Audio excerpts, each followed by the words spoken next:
Hey everyone, welcome back to another episode of Crafting for Profit Live. We are the show that helps you turn your creativity into a thriving business. And today we're talking about earning money by turning your craft into a paid class. So we are so excited to welcome today's guest, Naomi Garcia from EJ's Fun Crafting. And Naomi has built a business not just around making, but teaching others how to craft through classes and tutorials. Now, this episode was pre recorded. If you're watching on YouTube, we are in the live premiere in the live chat. So if you have any questions, feel free to drop those there. If you catch the replay or you're listening to the podcast recording, feel free to drop down to the podcast notes or YouTube description. And we have a link to a form and you can ask us questions at any time.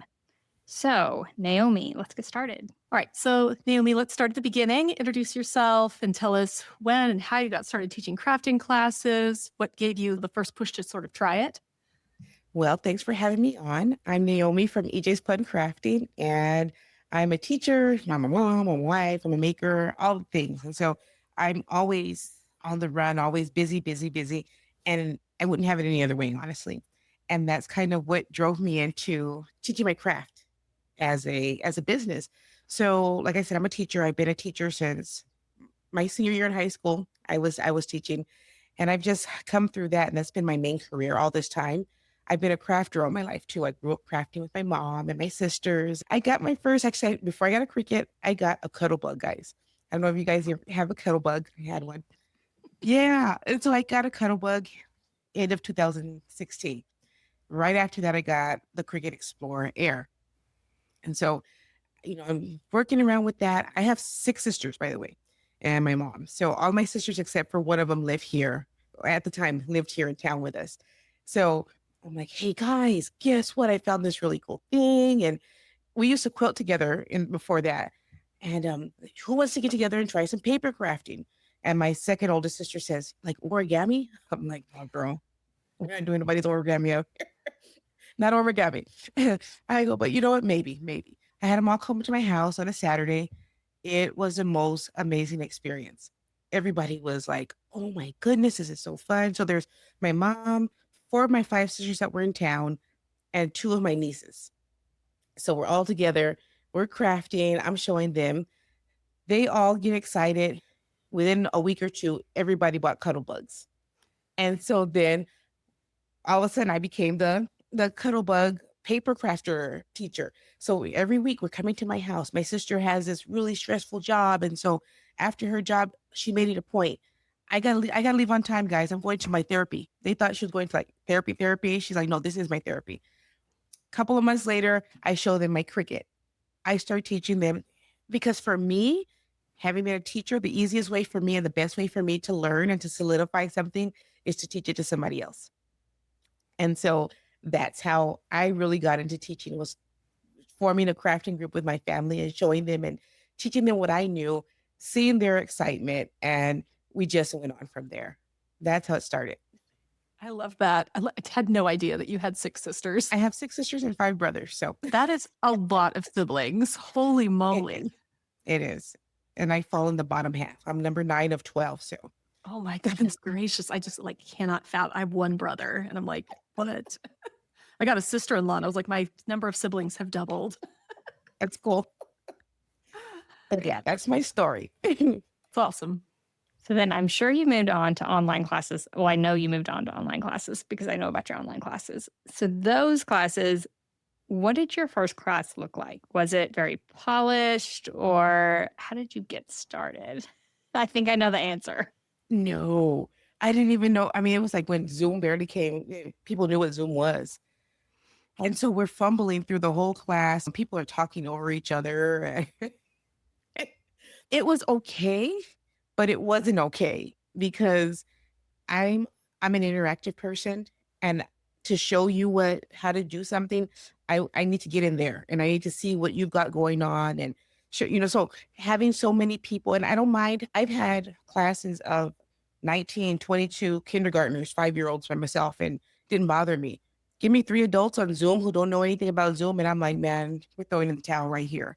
So it was a difficult thing only because technology was, and I love tech, but technology was so different to the people who wanted to learn. So that was where I did struggle at first. I feel like that speaks to all of us who kind of started our jobs online in the early days of the online, right? Angie and I have both been doing this forever as well. So it's like trying to get the tech part of it has always been a struggle, and it's gotten easier, but it definitely, in the beginning, things were rough. I can imagine. I can imagine, and I agree.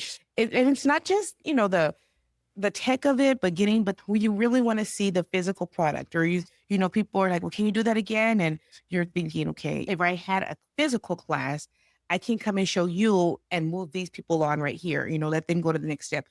But when we're online, how am I going to manage that? How am I going to help you individually while not getting, off on a tangent over here with, letting these people over here lose them? It's really hard because I'm used to giving in-person classes. I love doing in-person classes, but yeah, that was different. It was very different. It does go to show that you don't have to be perfect to start, though, for our audience, which is a lesson I think a lot of people struggle with. They wait for that perfection before they get started with a crafting business, and you're never going to reach that perfection. Like, we're not there today. And I've had a YouTube channel since 2010. I'm not at perfect. I will never be at perfect. So I think that's holds a lot of people back from this type of business. Teaching a craft class, they're like, well, I'm not going to be perfect. I don't know the technology. It's kind of a learn as you go and jump in head first kind of situation. A lot of times, that first one is not going to be perfect, but it's going to be good enough. If you go into it and your class knows hey, I'm fairly new to this, but I would really love to get into it. I need your feedback. Let's make this fun. Tell me what I could do better. Just make it like an interactive, between you and your students. I feel like that works really well too, because then the students aren't like, why can't she do anything right? It's like, okay, she's learning and we're all learning together. And as crafters, we're constantly learning new things and failing and doing all this stuff. So I think that, just bringing along your students on your journey as well is a great way to do it. I think so too. All right. So what is your preferred method of teaching now? So you taught your sisters in person. I know you've taught online. You've taught at our different camps. You teach, on YouTube. You're just everywhere. But now, do you like going live? Do you like filming pre-recorded content? Do you like teaching in person? What's your favorite now? That's a good question. And when I was thinking about it, I'm like, man, this really this is me all over the place. I don't like the live Zoom classes. I have to say that because of all the reasons we just talked about. I love in-person classes because, like I said, I get that personal, we can get this. I do struggle with social anxiety a lot of times. And so the hard part about the in-person classes for me is that when I'm done, I'm done. And I'm like, your hour and 45 minutes are up. I need you to leave. I mean, I would never say that out loud, but I totally understand that. And I've come to love live online as long as, I can interact with you while I'm talking to you and I can show you the craft while I'm doing it. That kind of craft. I love that. So I love going live on Instagram. I don't mind going live on Facebook, even YouTube. But my most favorite, it's so crazy and I didn't realize I liked it until I started doing it a few years ago, is pre-recorded, where I do my pre-recorded class and I have it ready, and you can respond in the comments later and I can answer you if you have a specific question. But I really like those because we can build on them. And there's a lot to be done with those. So kind of like everything except for live. Except for Zoom. Yeah, I feel like Zoom is, especially if somebody's crafting along with you. If you're Mhm. teaching something and they're just learning, then it's not nearly as difficult as if somebody's like, I have all my supplies. Can you help me connect my Cricut? And you're like, that's not part of the class. Okay. And you're panicking because you want to give everybody that one-on-one time. But it's very hard. Yeah, you almost have the technology of the platform you're on, but if you're trying to teach someone to use a machine, you also have the technology of that machine to go wrong. So yeah, I've had tons of people ask me about Cricut lessons, either individually or small groups. And I'm like, I just don't know how that even works because it's just so hard to troubleshoot someone's tech issues from far away. Yeah, especially if you just aren't there with them. You're like, have you turned it on? Have you restarted it? You feel like the weird IT guy, just like, have you restarted And your you're like, you have a Windows computer? I have no idea. idea? Right, exactly. There's just a lot of things that can be difficult teaching like an actual crafting class. I mean, I think there are ways to do it, and I think there are people out there who do it really well. But Mhm. I do agree that it's the most difficult of all of the choices. All right, let's talk tools and platforms because we're talking video classes here, and videos need hosting. Like, that's the number one thing that you're going to have to learn if you decide to host crafting classes. So, what platforms, tools do you like best? And maybe which, I mean, if there's any you don't like, give us those too. Okay, so I know we talked about Zoom, and I mean Zoom, great. Everybody knows it. Almost everybody has access to it. It's okay. Facebook groups are okay. They get kind of clogged sometimes, and that's kind of difficult. And then going through it, and you get comments, you're like, "How old is that comment?" Or "What are you even talking about?" So those are hard.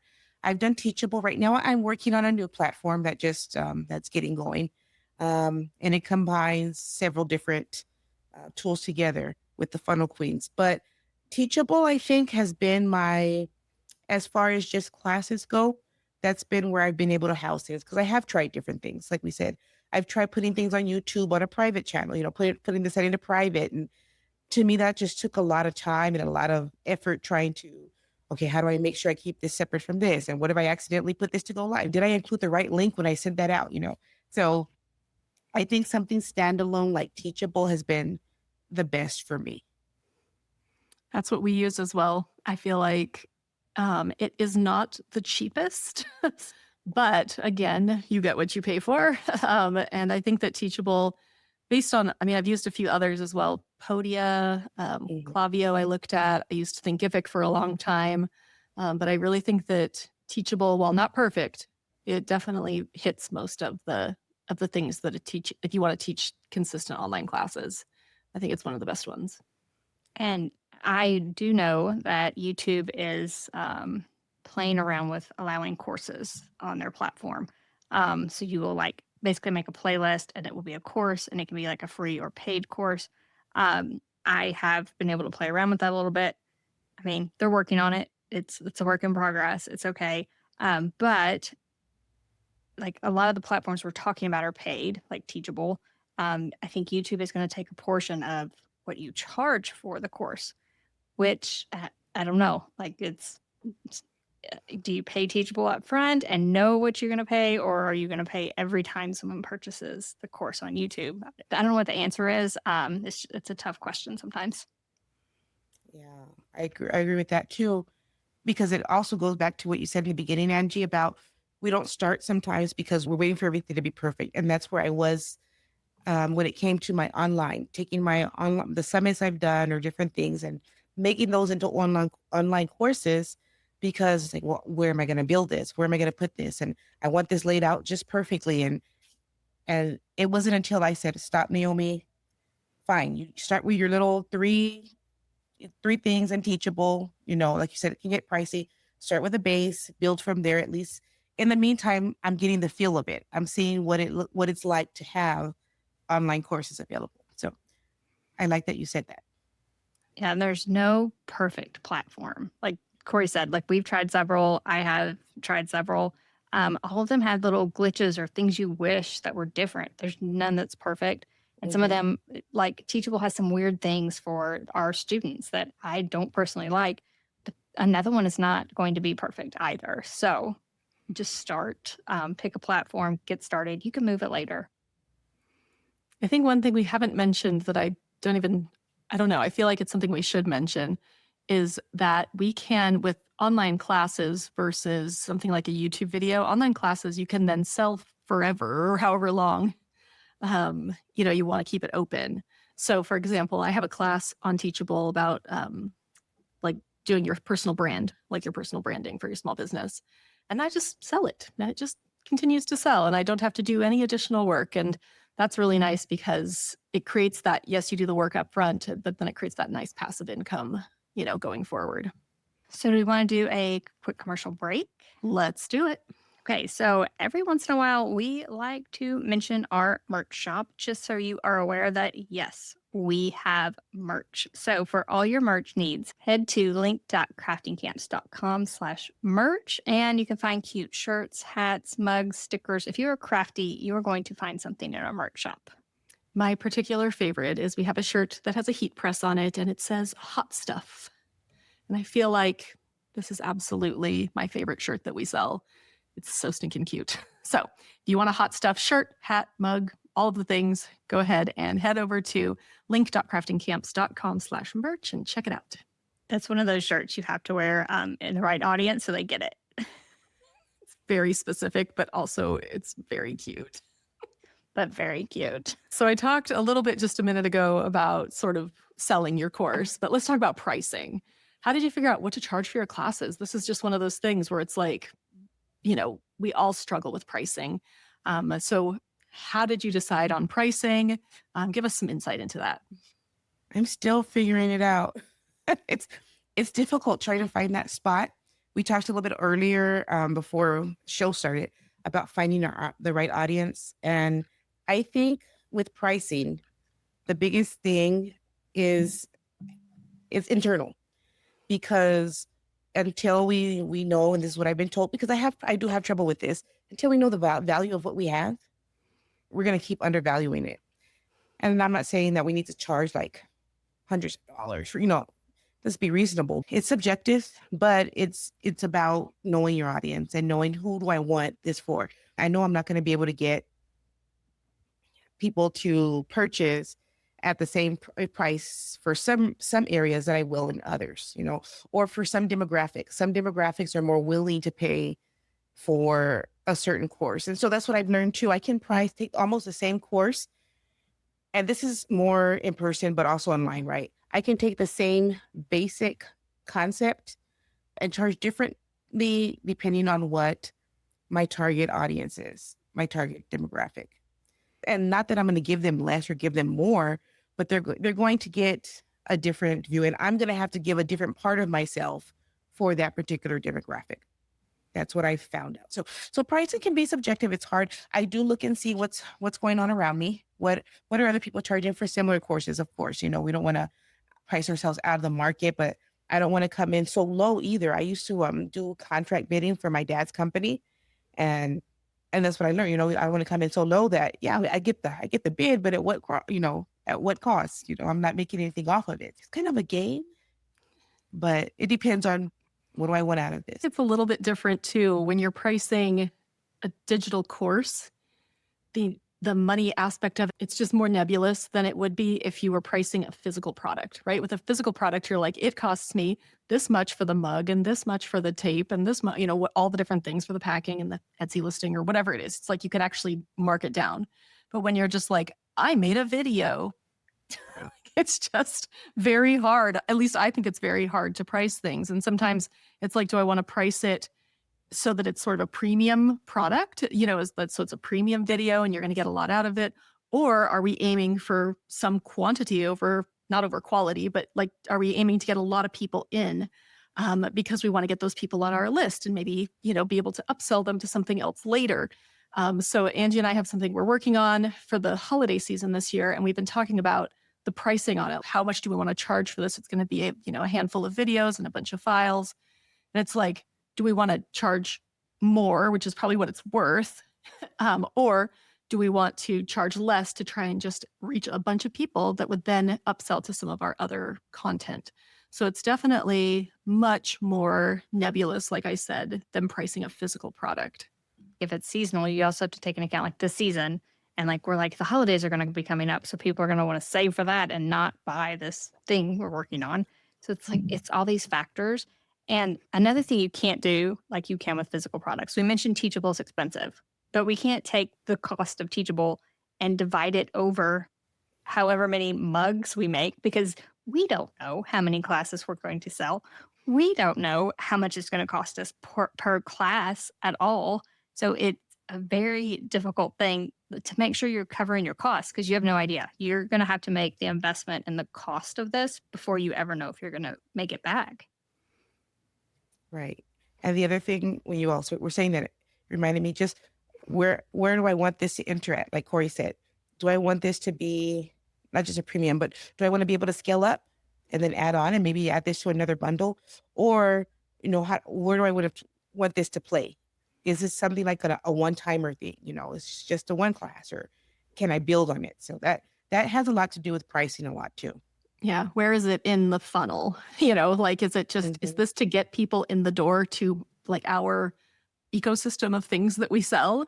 Or is this something for established customers who have, done our lower value offers? Now they're like, I trust them. They know what they're doing. I will spend a little bit more money and buy this course or whatever. So I do feel like there's quite a bit of play when it comes to pricing. I mean, I've have classes priced at $9 and I have classes priced at $49 and our summits go up to $99. So I mean, like there's a really wide range of price points. Running a live or virtual class, I mean, it takes energy. How do you prep before your class? How do you make sure students feel engaged, supported, whether it's a live class or even pre recorded? Like you need to make sure they're engaged. So, any tips and tricks for that? Okay, so my pre-recorded ones, I'll do that first because that's easiest. I try to make sure I do those on a day where I'm okay. I have a schedule. I try to plan ahead. Doesn't always work out, but I try to give myself that space so where if I wake up and I'm already on battery B when I wake up because battery A never charged overnight, then I know it's like, oh, maybe we'll just work on a different part. So I try to make sure I prepare my house. I prepare my kids. I have this, but those closet lights that you hang up and you can turn them from red to yellow to gray. I have one outside of my craft room area. And so when it's on red, they know they can't come in. So, I you need know, that so bad. I love that idea so much. Oh my gosh, I really need it. I had to do a video on it, a You quick little funny should. reel or something. But yeah, I have that. I put it up. They know. And I'll hear them pacing outside sometimes, but it's like they know that red light's on. They're not coming in here. So I make sure I have my area ready. They're prepared. I give everybody a schedule. At the beginning of my week, I'll send out a text to my family, to my kids and my husband. This is what I have going on this week. So they know that time frame as well. So hopefully it's a day that I'm feeling okay, that I've scheduled. I come in, I do a little hype.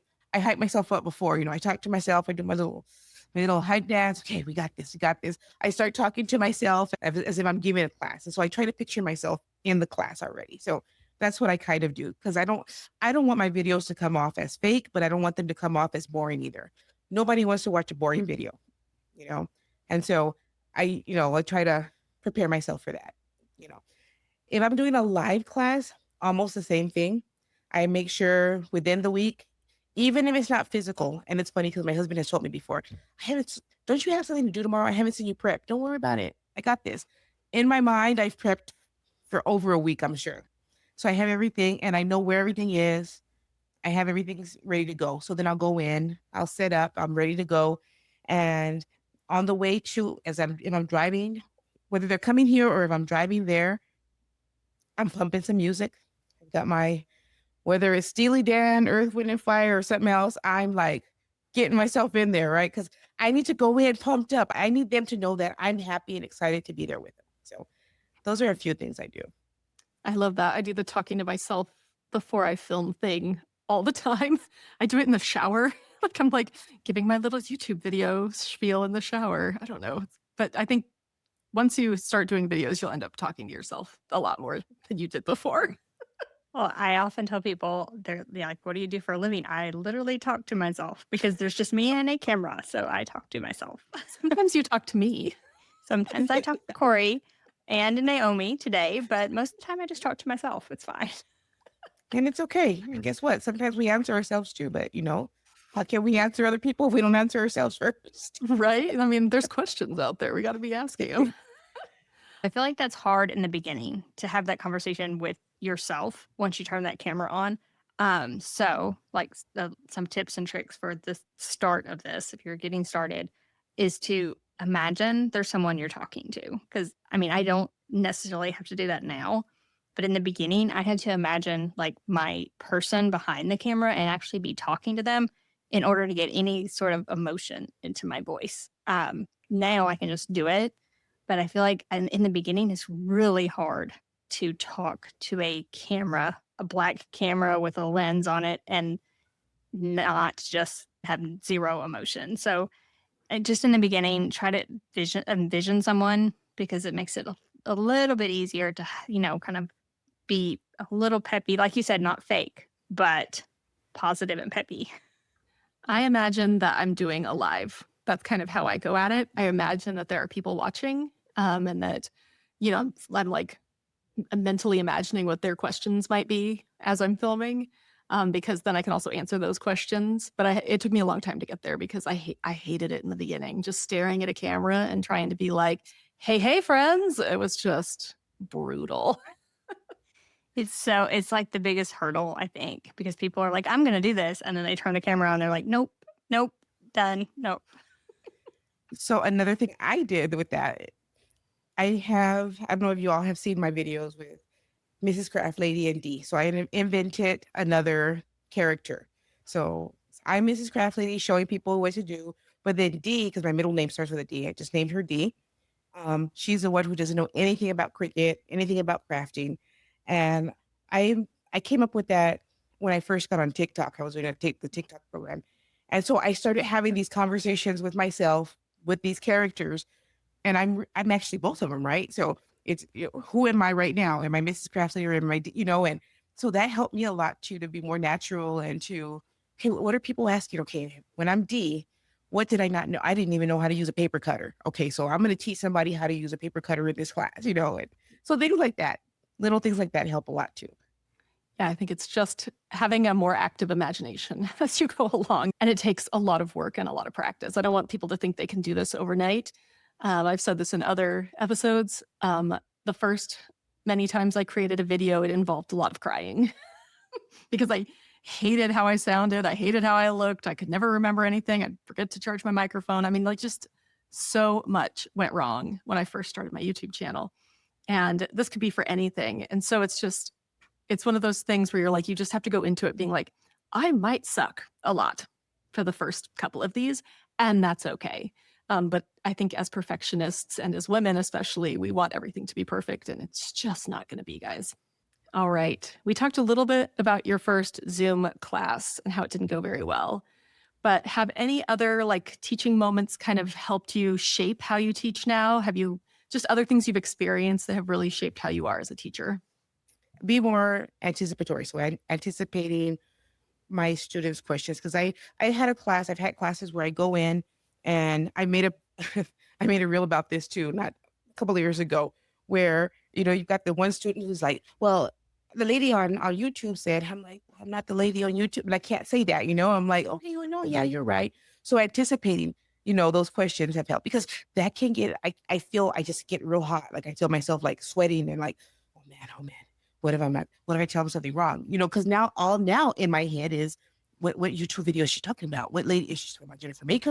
Of course, I'm not going to be as good as Jennifer Maker. Oh man, did you see Angie's video? Angie's like awesome. Okay, I don't know. So just anticipating that and prefacing things that I say and slowing down in the moment. Because once I get going, it's like, okay, I'm just gone. So just making myself slow down, taking a deep breath and thinking about things before I actually say them. And doing more explaining, doing more showing than talking, I guess, is what's helped me a lot in my classes. Because when I try to talk through it a lot of times, I get nervous sometimes, and then I feel like this is just going really badly. But if I show them or turning it around, okay, well, show me what are you talking? I'm not sure exactly what you mean by that technique. Can you show me what you mean?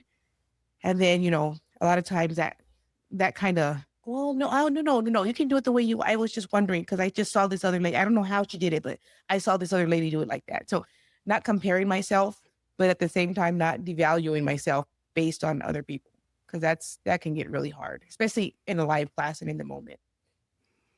Yeah, I think when you just don't know what you're thinking, like all of a sudden your brain just goes bloop and it's just completely blank and you have nothing in your brain. And I think after a while, you get better at sort of filling that space with, at some points, just chit chat. But Angie and I have gotten quite good at it over the years to be able to fill I the can space. fill any amount of time at this point. Angie and I always joke. We're always like, we have an outline. Yeah, we're going to talk for an hour. It's fine. You did mention slowing down. And that was my flop. My early videos, I talked so fast. And still, some people say on the podcast that I talk fast, that I'm like, seriously, you should listen to some of those early videos then. I definitely talk too fast, and I have to like really slow myself down. I have a giant sign actually. It's not on my computer, but for my actual filming, it says slow down. I think I need to give me one of those because I do go fast and I tend to listen to other podcasts and other videos on 1.5 speed because that's me. I'm like, let's go, let's go. I got, but if I go back and listen to myself, I'm like, oh, poor people. Sorry, everyone. I speak at 1.5 times speed. So you might want more this to points negative. No. But yeah. I don't listen to anything below 1.6. If it has to be at 1.6, people are talk way too slow. I was, this is like a total, not related to anything, but I thought it was so funny. So Angie and I both listen to a lot of audiobooks and we listened to them very quickly. And so I hopped in the car with my mom and she had NPR on it, and it was just like, this is NPR. It was like the slowest talking ever. I was like, oh my gosh, do I need to speak like Scott Simon? And like the slowest ever. I don't know how he trained himself to speak so slowly. But yeah, it just cracked me up because I'm so used to listening things, sped up that regular NPR speed was way too slow for me. That's funny. Thanks, so funny. All right. This is a tough question, I think. So what's one thing you wish more crafters knew about getting paid to teach what they love? That you can get paid. I didn't think I could either. I gave away so much, and I don't mind giving away the free information here and there, but when I made it a business, I realized, and talking to people like Angie and Corey, like talking to you all and other professionals, it's okay to get paid to teach what you know. I mean, knowledge is a commodity and you need to learn it somewhere. I mean, we all pay to go to college. We all pay to get certain things. We still pay for things. And it's okay to charge for what you know, if that's what you want to do. That's what I want people to know. I don't know if I have anything to add to that. Well said. It was very well said. I was like, I don't have anything to add to that, Naomi. Very good. Well done. Well done. Thank you. All right. Before we go, Naomi has a special offer for you guys. So do you want to talk about your ebook, Naomi? I do. So I have an ebook. It's called 9 Easy Sublimation Projects That You Can Do Without a Printer. So it's super cool for people who really want to get into sublimation, but are not ready to invest in a printer or even a heat press. These 9, they're super easy. Even kids can do them. Of course, there's supervision required when it comes to the heat source, but it's using things like sublimation markers, infusible ink sheets, sublimation ink, like from Artistry and such. And it's really cool. I had a really great time doing it. The ebook is available for download right away. And just so you know, there's probably going to be individual videos that will be added to the ebook as a course, speaking of courses. So if you really want that, you might want to get in on that now. So for those of you who don't know, sublimation is generally a printer craft. Using a heat press, you print out a design, you use a heat press to apply it to something, but you do need a specialized printer. Doing sublimation without a printer is really fun because you can use things like sublimation stamp pads and ink and all sorts of different things. And Naomi's like the queen at doing these types of projects. If you've heard of sublimation, but you're like, I don't want to invest in all of that, here is a great way to get your feet wet without having to spend a lot of money. And is this coupon code right? You're offering it for $6 off? Yes. Oh, okay. So head to link.craftingcamps.com/Naomi, and that's NAOMI.